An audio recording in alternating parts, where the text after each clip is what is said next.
Now, COSATU's inability to adapt to the new labour landscape, internal divisions and rebellion among workers is setting the Union Federation on a slippery slope. Further challenges include legal challenges to labour laws, companies sidestepping bargaining processes, and rival unions taking on established COSATU affiliates. Now, the ANC Secretary General Gwede Mantashe yesterday didn't mince his words at COSATU's collective bargaining conference, where he warned the Federation that it was coming apart and needed urgent action to combat factionalism. Joining us now to discuss the challenges faced by the Labour Federation is Professor Steven Friedman, who's the Director of the Centre for the Study of Democracy at the University of Johannesburg. Professor Friedman, thank you so much for joining us here on Beyond Markets. Of course, every time COSATU faces difficulties, you have a raft of comments saying, finally, the Trade Union Federation is going to cut its ties from the African National Congress. It needs to go on its own. COSATU is like a battered wife in an abusive relationship with the ruling party. Do you think the current challenges that are in COSATU is the kind of beginning of the end of that relationship with its kind of alliance partner, the African National Congress? No, Karim, I don't think it's actually about that at all. I mean, there are clearly serious problems within COSATU, but there are no voices in COSATU that I'm aware of who are against staying within the alliance. The debate at the moment, which has been going on for a couple of years now, is does COSATU do what it's done since 2007? Which was to get close to the leadership of the African National Congress and try to influence events that way. And that's the view of the President's Duma Dlamini, the National Union of Mine Workers, and some other big unions. Or does it do what the General Secretaries, Nzima Vavi, Ivan Jim from the Metal Workers, and others are arguing, which is not to leave the alliance, but to rely less on presidential politics and far more on building up their strength in the workplace and in the society. Mm-hmm. So that, as one example, the COSATU campaign against e-tolling and against labour broking was one example of how the Vavi point of view plays out. Demonstrate that you actually represent a lot of people rather than demonstrate that you're actually close to high-ranking politicians. And that's what's dividing COSATU strategically, not the question of whether to stay in the alliance. Mm-hmm. Now, of course, if one looks at those divisions centred around those two key figures, the President on the one side, the General Secretary on the other, it would be easy to argue that it's about less or more independence from the African National Congress. But for me, that's not completely accurate, Stephen, because it's not as if Vavi or Irvin Jim from NUMSA were disinterested in the ANC's leadership race. They just happened to have backed a different candidate, but didn't win that debate within COSATU and kind of subtly came out around the question of Mr. Motlante's candidacy. And of course, he lost the battle. To what extent is the kind of divisions that we've seen crystallize around these two men now infusing the actual affiliates, the 20 affiliates or so that make up the Federation, and to what extent is it going to impact the Federation's ability to deal with very real challenges like collective bargaining, like the formation of smaller splinter unions in key sectors like your mining sector and so on? Well, I think one point which I don't think is quite that clear. I don't think it is clear that Nzima Vavi and Ivan Jim were backing Kgalema Motlanthe. I think the debate was not about whether to back another candidate. The debate was about whether to back anybody at all. Their position was stay out of it, don't get involved, don't back either side. They, of course, lost that particular argument and were persuaded to endorse Jacob Zuma. So it's not about different factions, and I think that that's one of the challenges COSATU has to face, because there's clearly, and we've been hearing this in media leaks, there are clearly a section of COSATU who would prefer Nzima Vavi to be there, not to be there, I think, despite the fact that he didn't back a rival candidate. So it's really about whether COSATU is going to be close to the presidency or not. But as you correctly say, there are bigger issues. And the two bigger issues, which incidentally you mentioned in your intro, what Gwede Mantashe said, was Nzima Vavi was also there, and he said, which you hear from other unionists, that the problem is also this problem of social distance. In other words, the way in which the leadership is living and the way in which the members are living is not the same. And B, which stems from that the leadership isn't paying enough attention to the membership. And that is the fundamental challenge, I believe, in than COSATU. That's why you have breakaway unions.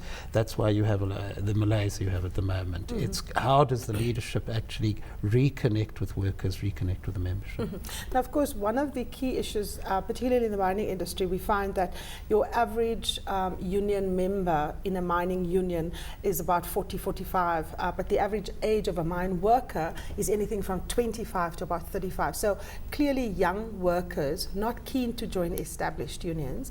There isn't enough, certainly empirical data to suggest that they are active in other unions, despite the claims that AMCU is making. What do you think, Stephen, is happening in the world of work that either acts as a deterrent for young people to join unions, or that makes them suspicious about unions not necessarily representing their interests? Well, it's quite complicated, Karima. I think there are two things happening. We've been hearing for a while, for quite a few years now, that there are a section of the younger workforce, only a section, who are quite upwardly mobile, quite keen to rise up the hierarchy. They didn't fight for union recognition. They didn't fight all the battles of the last 20 years. And as far as they're concerned, it's all about rising up the hierarchy, and they're the ones who want to make pragmatic deals with management and pursue personal advancement. That's on the one side.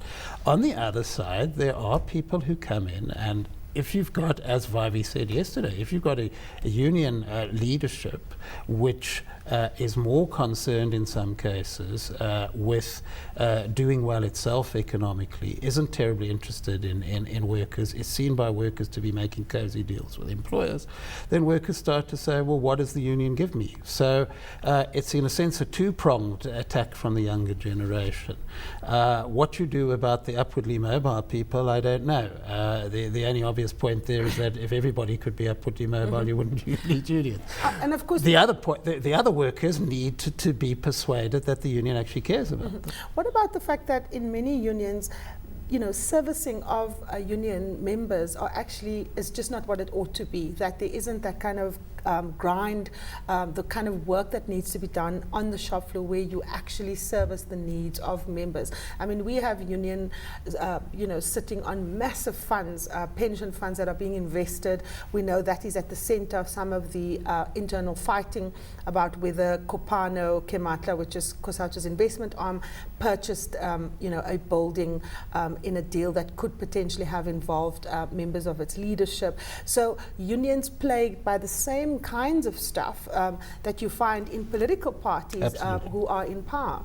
In fact, what is happening is that what is happening in the union movement is mirroring what's happened in the political space, and that is that people are regarding this as a route to personal advancement, a route into the middle class, and that's a problem for the union. It's not unique to South Africa. No, there are particular features in South Africa, the blocks on advancement which people experience and so forth.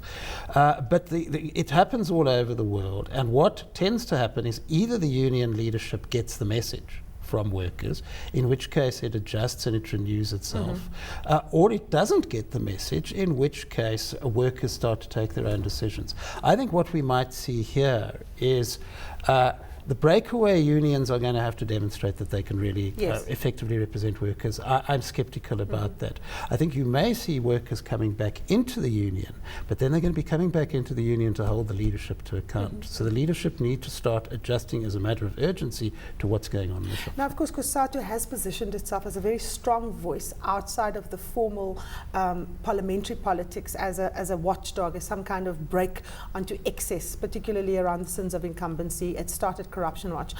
To what extent, Stephen, does it dent COSATU's own credibility if you see internal fights around money, around access to investment funds and who benefits? To what extent does it damage COSATU's credibility as a corruption buster, as a voice that is there to keep the brakes on power? Oh, it's a huge knock to their credibility. I mean, the corruption issue is a major issue for poor and working class South Africans. You hear it all the time.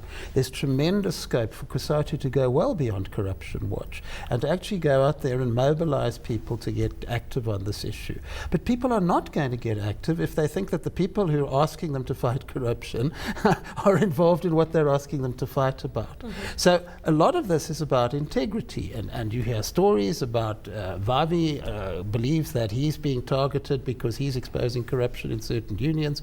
You obviously hear counter allegations. But there is only one solution to corruption in trade unions, and that is to give members more power.